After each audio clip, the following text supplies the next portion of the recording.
Good day, ladies and gentlemen, hope you're all doing well. Welcome to another video. So in today's video is quite an exciting one. We're going to be putting the big wheels back on the GU, and over here we have our Simex centipedes 36 by 12.5 on beadlock 16-inch wheels. People are following, you guys know that I had 4 of these, and the other one's over here, and this one over here had a puncture.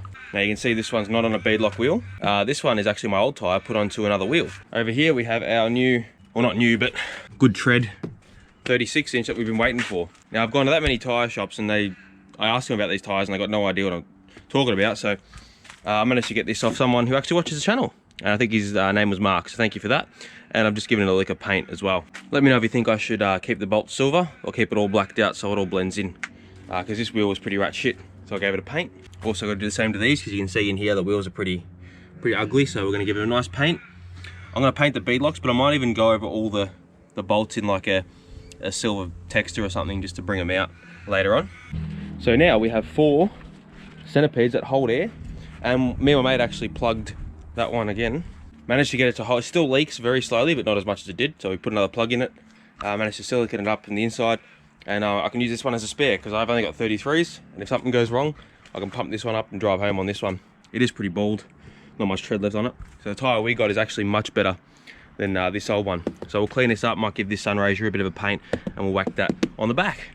Now for a lot of you who've been following this build, you know one of the biggest reasons I can't go out at the moment is because I have 2 different diff ratios, different diff ratios. I got 2 mismatched diff ratios. It's a pain in the ass because the front is a 4.6, which is a factory RD28 diff. This car was at 2.8 when it was converted, and the old owner put a 4, what he said was a 4.1 in the back. Obviously they're much stronger. 4.6s do like to break, especially doing skids when you have an LS and you're very happy with the right foot. So my diff debacle that we have at the moment is matching the diff ratio so the transfer case works. Now what I was originally going to do was replace the 4.6 up the front with a 4.11, match the rear. Luckily for my friend, I got given a free front diff. Turns out this one is a 3.9. I thought it was a 4.1, turns out it's a 3.9. You can see I've marked the top here, marked the, if I rotate the pinion, you can see I've marked the top of the flange, and it corresponds with this mark up here. You turn it and you get 3.9 turns on the pinion to 1 turn on the crown. So we know that that's a 3.9. Now, the old owner said that we had a 4.1 in the rear, which I thought, okay, cool, pretty common diff ratio to get. But going on measurements, which I did off camera, you can see I've marked the top of the tyre here. And if we go under the vehicle, you can see we've marked the top of the pinion flange as well. So what should happen is once we turn this wheel 1 full rotation, this should spin 4.1 turns, and this line should be just a little bit further over. But what we're getting is on the 4th turn, the line's coming down to about here. So I'm thinking that actually in the rear we've got a 4.3. Now I can pull this whole center out, pull the axles out, and then look at the markings on the crown. So if I can't come to a conclusion of what diff it is, I'll have to do that. But for now, I'll show you guys on camera what it's doing and where this flange ends up on 1 rotation of the tyre. All right guys, so I'm going to spin that tyre 1 rotation and we're going to see how many turns this drive shaft does and where this white line ends up on 1 rotation of that wheel. Let's see what happens.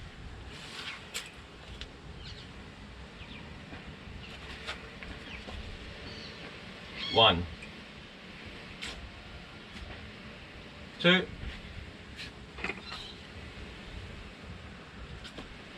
3, 4, and that's the tyre done. Now that's 1 rotation of the wheel, and you can see our drive shaft mark is pointing down. That's about 4.3, would you say, turns? I'd say we've got a 4.3. 4.1 it should still be up here, I'd say, just a little bit more over to the left, and then a 4.6 would almost do another 4 rotation. So I'm saying we've got a 4.6. Let me know in the comments what you think, if it's a 4.3, 4.6 or a 4.1, and yeah. So now that we've done that, my main dilemma was put either a 4.6 at the back or matching front diff to match the rear. I put up a post on Facebook a couple weeks ago. Not many 4.6s available. Apparently they're really hard to get. I heard that they do break easy. I'm not too sure about that. But everyone who had a 4.6 messaged me and they wanted over $1,200 for just the gears on its own, just for the back. And I thought, you know, spending over $1,200 on a diff that will probably break if I do a skid on these 36-inch wheels, probably don't know if that's a good idea. So if it is a 4.3, I'll try to find a 4.3 for the front. If anyone on here has one, hit me up on Instagram or Facebook, let me know. The faster I do that, the faster this thing will be out in tracks, so you guys can see it and I can have fun in it. So yeah, it's my current situation at the moment. It's a pain in the ass because I just want to go four-wheel driving. You can see I have got it dirty because I've been going off-roading a little bit, but you know, just on dirt tracks, no four-wheel drive tracks, because two-wheel drive life. And I want to stop it being a driveway queen. I want it to become an off-road king. Yeah, something like that. So yeah, let me know in the comments what I should do, what you think I should do. Hopefully get it sorted in the next week or so we can freaking go out, because I'm sick of sitting here and not being able to go out just because of two different diffs. Now, because the owner wasn't 100% correct on that rear diff, if he isn't, it would pay me to whack the transfer shifter in, put it into four-wheel drive and check that front diff, because obviously right now, even with the hubs locked, it doesn't engage the front diff. So I really want to change the rear, because the rear is much easier to change. The front's got the locker and everything, so I'll have to put the locker center in and then just change the gearing. That means I'll just have to redo all the lash and stuff. But other than that, I just want to be out and about four-wheel driving. So enough of me rambling on, talking crap as always. Let's get to tidying up these wheels, getting them on the car. Now this one I already painted last time, and then I found out the other one had a leak, so I stopped. This one needs to be painted, and this one needs to be painted. Now over here, I've given this one a lick of paint. As you can see, I also painted the beadlock, but I'm umming and ahhing whether to keep the bolts silver, even just keep the bolt head silver. But for now, let's clean up these wheels. I just want to get them on the car so it looks tough again. Now I ain't even going to prime these things. I'm just going to give them a hit with some just generic black VHT, and hopefully that gives it a bit of a glow up. Straight over the valve, why not?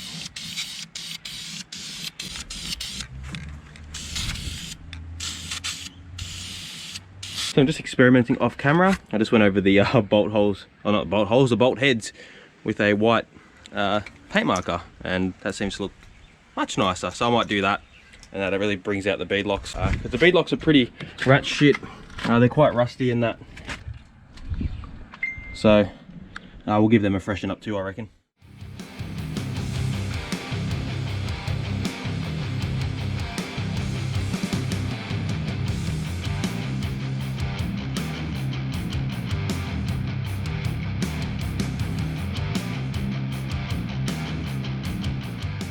Holy crap, they're heavy. And we got 3 more and the spare, so 4 more. The spare's gonna be nuts. I might have to get, oh, excuse me, I might have to get my missus to help me lift that up, because even this one was a pain in the ass, this 33. Ugh. I still put my little Nissan hubcap on. Beautiful.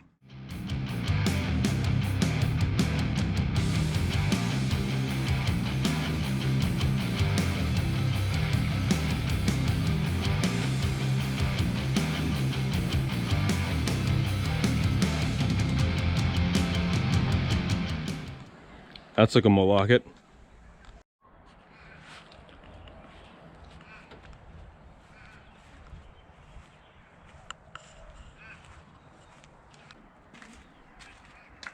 Holy crap, guys. It looks so sick. I just went for a drive too. They're freaking noisy and I absolutely love it. Oh, it's so sick. This thing's so freaking massive now. I absolutely love it. Like, amazing. It's like any car, wheels and tires make a big difference. It's like this Skyline when I put these work equips on it. But don't worry, fellas, I'm still going to be using the road tires for trips and stuff. These are really smooth tires and they're actually really good. So but yeah, look at these things. Put some tire shine on them as well. This is the old spare. It's a muddy, and I managed to get the 36 spare on the back. Painted the inside of the wheel. It's got some like weird spots on the wheel here. It doesn't matter too much, but yeah, she's all ready to go. Look at that, the stance. Oh, piss off, sun.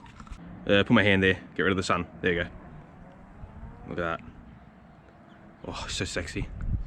I didn't even master the bloody tyre when I painted them. I just tried to use my years of painting expertise to not, you know, you can see I've missed 2 spots there. I just gotta go over that, but I've used my years of painting expertise to try and stay within the barrel of that wheel. Oh my god, I'm so in love with the thing. It was cool when we did the actual, you know, bar work and flares and rock sliders, but then when it all starts to come together, man, I need a fucking diff. Someone find me a diff and I'll repay you in fish and chips. No, I'll pay you more in fish and chips, don't you worry.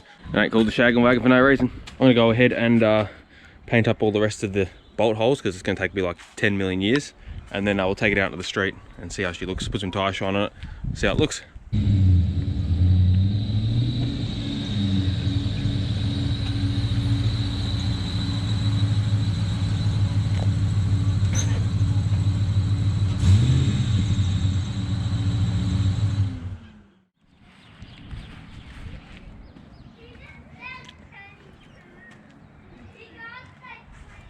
I'm glad I love a look at this thing now. It looks so sick. I do actually like the white accents on the beadlocks, but they are highly illegal, so probably would have been good to hide them, but oh well. Still got to give them another lick of paint, but put a little bit of tire shine on them. Far out, looks so good. Got the spear on the back. That was a pain in the ass. Mrs. helped me lift it. Gave that a lick of paint as well.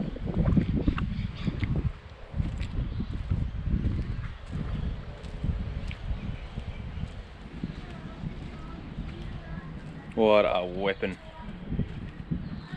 I do love the look of this thing now.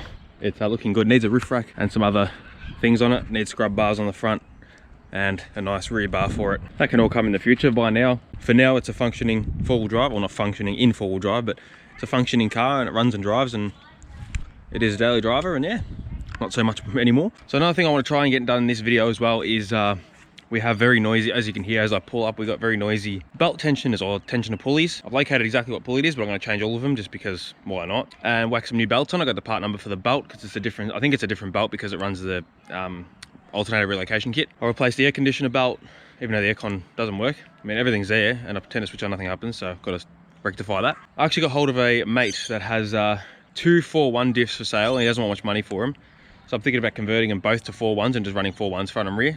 That might be an option. But yeah, tomorrow I'm going to try to go to the parts store and get some tensioners for it and a belt, and hopefully that shuts that motor up. Not that we can hear the engine anymore over the noise of the muddies, but we are closer than ever to get this bloody thing out in the bush where it belongs, somewhere out in there. It's really exciting. From where this car started to what it is now, it was going to literally get parted out and going to get scrapped, and I don't think it deserved that, and I'm glad it fell into my hands, and I can't wait to see what we can do with it in the future and turn it into an absolute monster of a car, just like it was in its former days. So I'll probably come back tomorrow or a couple of days when I get these things ordered, and we'll start tearing into the front of the motor, make it a bit quieter in the running gear wise and a bit more nice to drive, even though we just put 36-inch mud tires on it. But we really need to get rid of that squeal. It does my head in. All right, ladies and gentlemen, it is about 3 days later, I think, and we've had some time to really enjoy the wheels on the vehicle. Let's have a look at her again just to... Oh! It is absolutely freezing today. I am so cold. But today we're going to make this thing not squeak as much. I am fighting a little bit of rain at the moment, but oh well, send it. Over here we have some new front drive engine stuff. I've got the pulleys, or not pulleys, these are the idler pulleys. And I have the air conditioner belt and our main drive belt. This belt was a bit of a pain to get. It's not a traditional LS belt like would be on this one, because we have an alternator located at the top. This one's actually from like a Holden Vectra or something weird. So yeah, we managed to do that. We got this at, my mate Jay hooked me up at Bearing Wholesale, so thank you Jay. And got all this stuff from my mate Nick, so thank you boys. And we're going to be doing new belt, new tensioner and new bearings. So right now my squeal is one of these two. As soon as I spray the silicone spray down here, it's one of these two with a culprit, which is the aircon tensioners. So belt runs over there, over the aircon, and under that one, and then around the crank, and then the other one runs serpentine around the front. So what we're going to do first is take this big 4-inch intake pipe off. That'll give us more room to work around here. Get that belt off and put new tensioners on, and bang, hopefully that should get rid of our squeal. Look, I'm not going to lie, right now with the muddies, you don't even hear the squeal. But you know what? They're noisy, but when you got the windows up, it's not too bad. But God, I freaking love it the way it is. Like, it's so sick. Long distance trips, I'll have the other tires, but these tires just look nuts. Yeah, she definitely gets a few looks on the road now. Hopefully not by police. Alrighty, guys. Ouch. All right, now what I'm gonna do is just push that tensioner across, relieve the tension on that belt, and should be able to slip that belt off. Come on. Here we go. Out you come.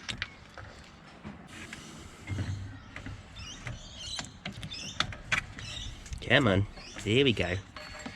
Here we go. All right, let's have a look at our drive belt. It's actually not bad. It's actually not bad at all.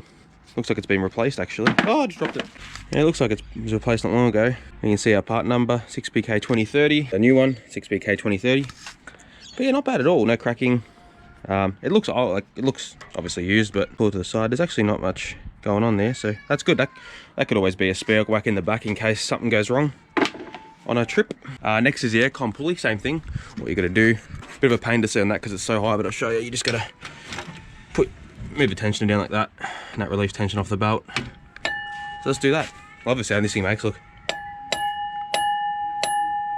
recess time, lunchtime, Now that's our aircon belt. That actually doesn't look too old either. Looks like they've been changed pretty recently, but they didn't change the tensioners because the tensioners look old. Yeah, not bad. I'll keep them as spares obviously, because on trips it's good to take spare belts. That's aircon, that doesn't really worry too much, but more so the drive belt. And there's our new aircon belt, so I'll put that on.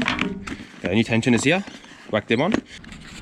All right, so I just started like pissing down for a split second when I remove these tensioners, but here's our old one. So this is our main drive one, which goes right down in there, and you can see inside, yeah, we've got a bit of rust on that inner bearing race. There's a sleeve in there. Bolt's pretty knackered. We get a new bolt in the kit, which is good. And these are our other ones. This is the ones that were giving us trouble. When I spin them, they're pretty crusty. Yeah, they got a lot of resistance, a lot of crap in there. Good to replace them with some new ones. So I'll whack them in, put the new bolts on, and hopefully we're nice and quiet on our front drive system. Can't fucking win. I literally like had everything ready to go in and it started bucketing down.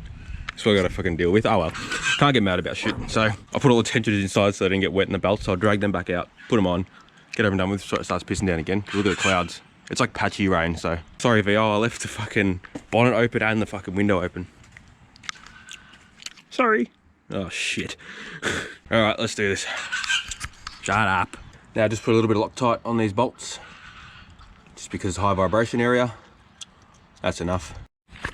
All right, got the aircon belt on down there, and this drive belt pulley came with a or idler came with a brand new bolt, so that's good. So we'll Loctite this one. Last pulley to whack on. Hopefully the belt slips on nice and easy and we can roll this thing back into life and see if it squeals or not.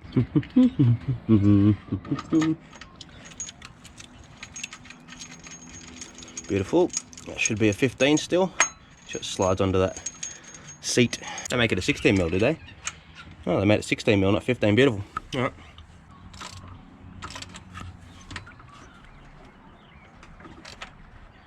Now I just want to make sure they spin freely. There's no binding on them. I'll just double tighten those ones down there with the 17mm, and then we'll slip our new belt on and bang. All right, now took a photo on my phone to make sure exactly which way the belt goes on. We can mimic that. Put my phone here on the airbox, mimic that, and then it should all go together the way it came off. All right, put that on. Oh God, where'd I put the freaking, oh, I put the ratchet behind me. I always do that. I'm trying to get it ready, and then I end up putting it out of arm's reach. Stupid. All right. Ah. It's the worst thing that happens, slides off that bloody.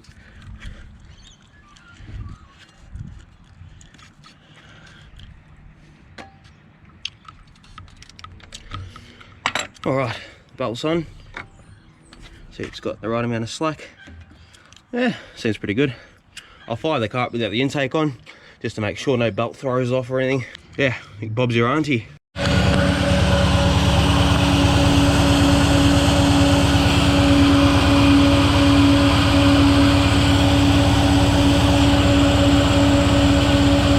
I'll let it idle for, it starts squeaking after about 30 seconds of running. So we'll see if it squeaks, if not, job's done. All right, so let it run for a couple of minutes and no squeakies. So what I like to do as well is just feel each tensioner, make sure there's no heat in them. If they get hot, that means that they're binding.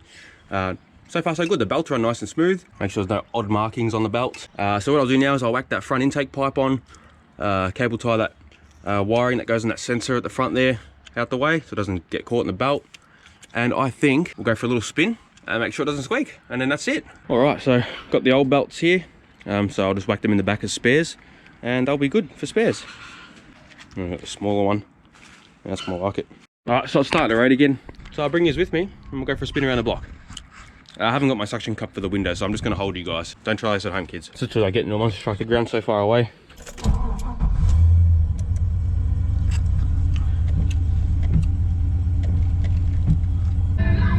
Oh, demonetized.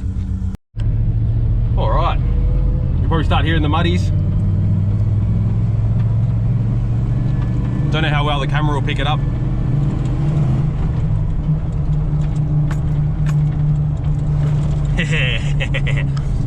It's pretty sick, you gotta admit. I love it. I don't know if you guys do, but I love it.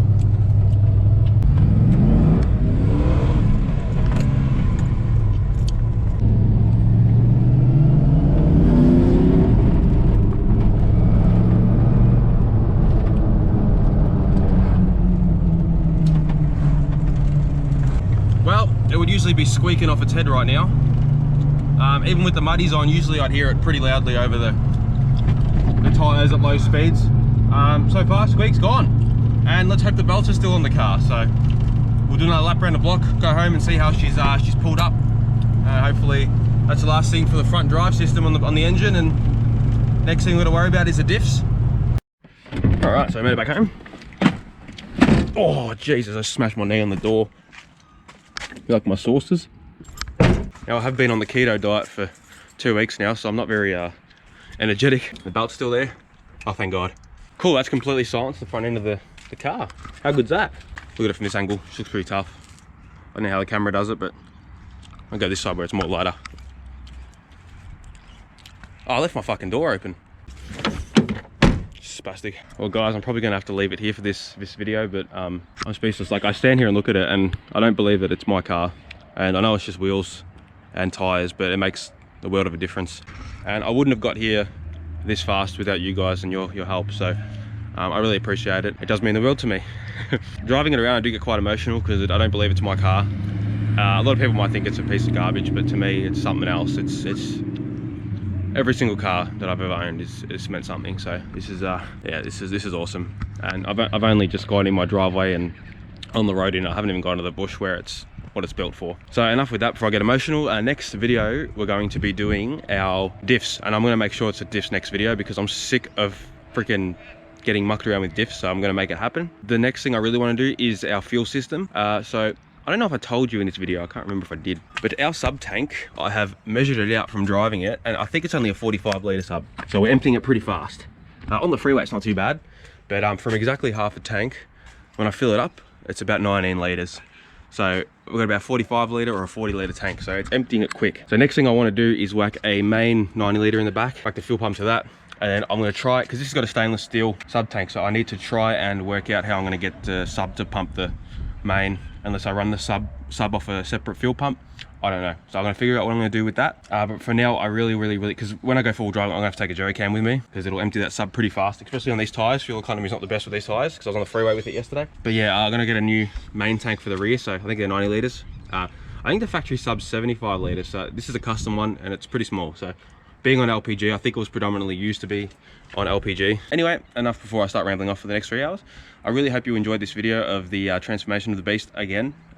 Really hope you enjoy this LS series. It's never going to stop. I'm always going to be doing stuff to it. So if you enjoy the video, give it a like. It'd help me a lot. If you like the stuff I'm doing in my driveway, then yeah, give us a subscribe. It's free, and yeah, it helps me out so much. And I didn't think I'd be at 8,000 subscribers, not in any fantasy world of mine, and I thought I would be at like 80 subs max at this time. So I really appreciate all you guys' help. It's mind-blowing. I don't know how to bring my emotions across on camera, so if I seem like really, no, it's not. I do appreciate it. Sorry if you get my chewy in my mouth. Anyway guys, I really hope you enjoy your day and your weeks. Have a great weekend, and I'll see you in the next video. So take it easy everybody, and look after yourselves. Bye bye.